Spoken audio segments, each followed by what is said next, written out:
activity. Sugars bind water tremendously well, and so the moisture content is, even though it's higher in the frosting, it's all bound up because of the sugar. So at low water activity, and this is back to William Scott, the absence of free water, microorganisms cannot actually move water across their cell membranes. This renders the cells dormant. It does not render them dead. There's my little animation for that. It's scary. So dried fruit is an example. That's what's going on there. At high water activity, now, this is also interesting. Not only is the water able to be passed through the membranes, but it's available, as in it's unbound, and it will tend to do so. And that goes back to the seeking equilibrium idea. And here's our roll notes. So here's a big table, and this is getting to what I was talking about, water activity. In general, the science is super settled. Like all these numbers along the left, these are set water activity points. In this central column, no matter what product you have, in the central column you have a list of microorganisms that will no longer proliferate below this set water activity level. Now, for the food industry, generally, that's pretty interesting information. If you're having, and well, here on the right, we've got common examples of foods with this water activity range. So if you're having a problem with some sort of a mold, some sort of a microbe, what you can do is figure out a way to reduce the water activity of your product, and your problem will be solved. Now, we've measured green coffee from as high as 0.75 down to just about 0.2. So right up in here and back down in this range. Most coffees, the majority of our measurements have come right in the middle here, right around this little range. And the distribution actually is pretty normal. So this is the distribution of the smaller study. The larger study is actually almost identical. And you can see the majority of things that we've seen are here, 0.55, 0.575, another bar here, up to 0.6, another bar here, a little bit larger, dropping down. Now, the other thing of note, and this is going to circle back a little bit later, there's no microbial proliferation below 0.5. It stops at that point. I guess it doesn't really come up for us in the States, maybe it does here. The OTA, overtoxin A stuff, is a byproduct of these particular strains of these two microbials.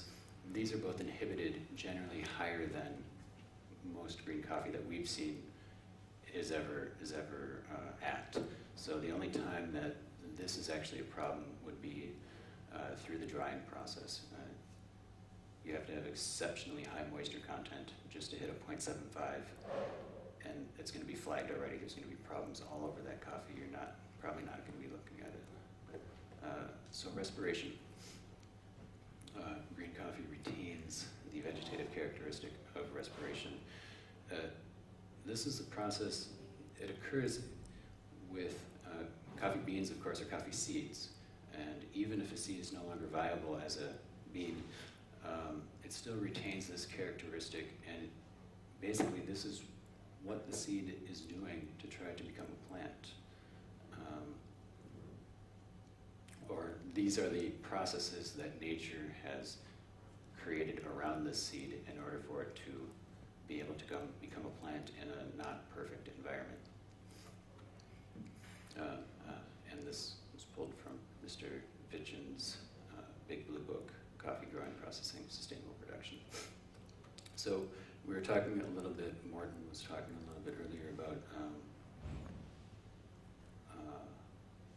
the things that make coffee so delicious, the constituents. The same materials, starches, carbohydrates, fats, and proteins are the building blocks of coffee flavor. These are the things that respiration wants to eat up. That creates sort of like this human versus plant competition. Like, we don't get to actually dry coffee below a danger level because if we do that, we lose all these things that we actually want to consume. We're basically purposely playing with a dangerous situation. We want coffees to be in this band where they're not quite going to tip into respiration, but they're still going to have all of this stuff that we want to drink in the coffee. Another problem is that respiration process is cyclic. It's self-reinforcing. Once it has been catalyzed, respiration continues until the fuels have been consumed. So we have some key catalysts. The difference between relative humidity and moisture content water activity. That's like leaving your coffee bag out in the middle of the warehouse on a dry day or on a very wet day. And temperature. These are the main two things. And you can see, if we go back up to this quote, when respiration starts, temperature is increased and water is produced. And so in that way, it is self-reinforcing. So water activity and respiration. Water activity governs the migratory interactions between relative humidity and bean moisture content. Both enzymatic activity and lipid oxidation, which is interesting, that came up earlier, are reduced with reductions in water activity. Lipid oxidation has that little asterisk because it actually is a reverse bell curve. At very low water activity and at very high water activity, lipid oxidation is drastically higher. There's a little range around 0.4, 0.5 where it is at its low point. Water activity will tend to increase as temperature increases. It depends on the substance. The example here is going to be, a good example would be salt. A salt solution will decrease, water activity will decrease as temperature increases because solubility of salt actually increases as temperature increases. You're binding the water with the salt with that rising temperature, and the water activity is actually going down then.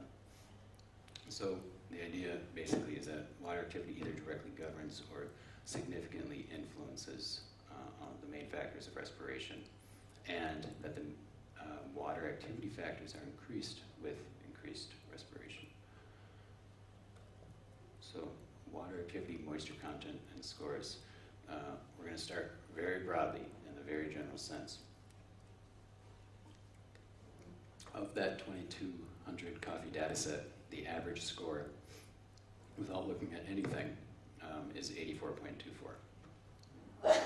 Now we can do a couple of things. We can say, well, what happens when water activity is in this set range and moisture content is higher than 12? We actually get a bump in the average score, 85.38. What happens when we do that and draw down that moisture content into what would be an acceptable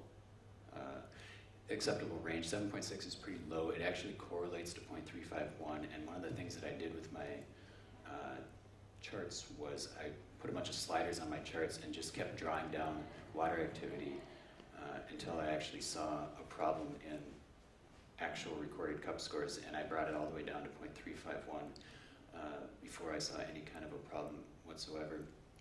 And then I went back and said, well, what moisture content correlates to 0.351, and it happened to be 7.6.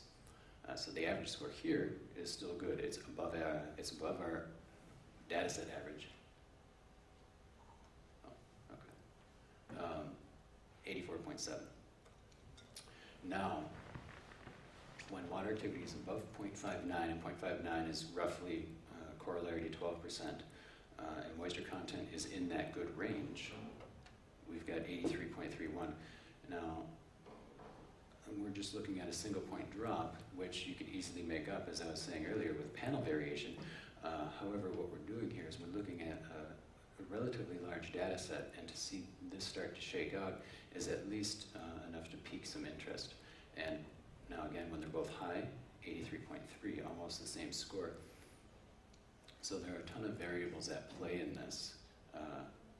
However, the main thing that does stand out, at least to me, is that moisture content looks like it's not really doing anything to the cup score, or very little. And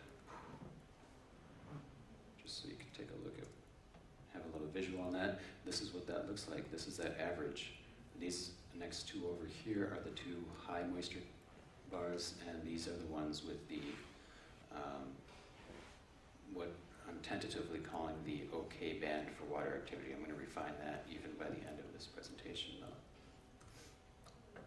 So, Tim's questions too. We have, does water activity and moisture content affect the quality? Does it affect the shelf life?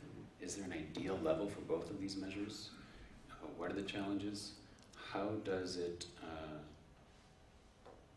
behave? How does it affect coffee during drying and storage prior to shipment? And are there alternatives than dealing with one of those little machines? So, does water activity and moisture content affect the quality of coffee, and how? The answer is really it's maybe, and more specifically, it's I think so. The better scientific answer is maybe. My personal view, having done this for quite a while now, is I think that it does. However, when we say affect coffee quality, we're still talking about a cost benefit. We're talking about risk. We're not talking about here's the cutoff line, above, no, below, yes.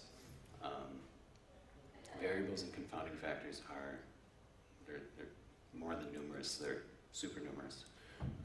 And coffee just gets old also. So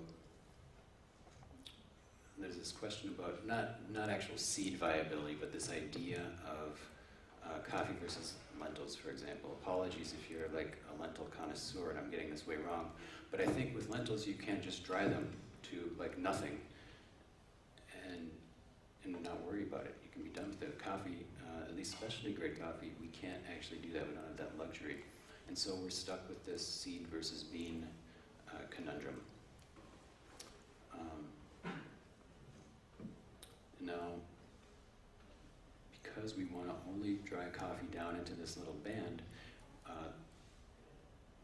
let's say you pack up a container of coffee, it's at 11.5% moisture, seems pretty nice, 0.57 water activity, goes into a container and someone in customs somewhere says, oh, hold on, wait a second, or anything happens and the container sits in port in wherever that might be, San Pedro Sula, it sits in a container in a shipyard somewhere. Temperature goes up, respiration kicks in, by the time you get that coffee, oh, it's going to be really yucky, not good stuff. So we've got this balance. We're dealing in specialty coffee with a live product, a very alive product, and that's the idea. If you think of people describing coffee, often acidity is described as lively. Really fresh coffees will be described as fresh, they're described as vibrant. We're talking about a living product. Enzymatic activity. High water activity does not necessarily mean poor quality. So this is actually an anti-intuitive thing. I'm going to say just if the water activity is high, it's bad. That's not actually the case. You can have somewhat high water activity, and at this moment, you can have a really sweet cup score. Pretty sure that's not me.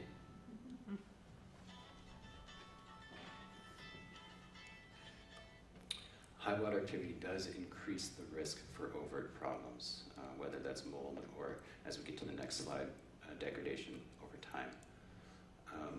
It increases volatility is a way to think about it, and that can make for a really vibrant, interesting cup right now. The other question here is, are there still lipids to oxidize?